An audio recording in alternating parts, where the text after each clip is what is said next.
Kita beralih ke berita lainnya, pemirsa. Pemerintah Kota Prabu Muli kembali melantik pegawai pemerintah dengan perjanjian kerja atau P3K periode 2 tahun 2024 dan P3K paruh waktu tahun 2025. Wali Kota Prabu Muli meminta setelah pelantikan para pegawai lebih semangat dalam bekerja.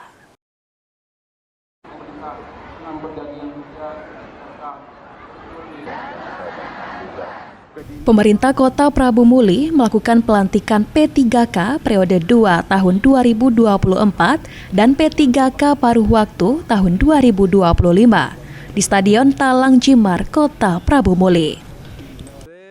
Sebanyak 475 orang P3K dan 314 orang P3K paruh waktu, serta 1 orang sebagai ASN dilantik dan disumpah langsung oleh Wali Kota Prabu Muli. Dalam SK, P3K dikontrak selama 5 tahun, sedangkan dalam SK kontrak P3K paruh waktu dikontrak selama 1 tahun. Wali Kota Prabu Muli, Cak Arlan meminta setelah pelantikan, para pegawai lebih semangat dalam bekerja. Alhamdulillah, terima kasih.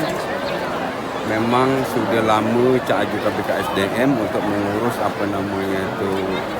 mengajukan ke pusat, dan ini sudah selesai. Maka hari ini kita pelantikan P3K dan para waktu.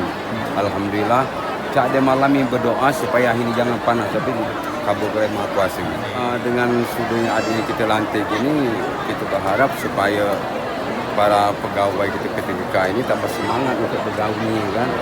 Dan itu harapan kita kan, karena sudah diwajibkan untuk masuk terus setiap hari. Jangan absen baik atau Cak yang kemarin. Ya, insya Allah Cak semangat kali. Dari sebanyak ratusan orang yang dilantik, pemerintah Kota Prabu Muli akan terus melakukan evaluasi terhadap kinerja dan perjanjian kontrak kerja mereka. Anggi Perkasa, PAL TV.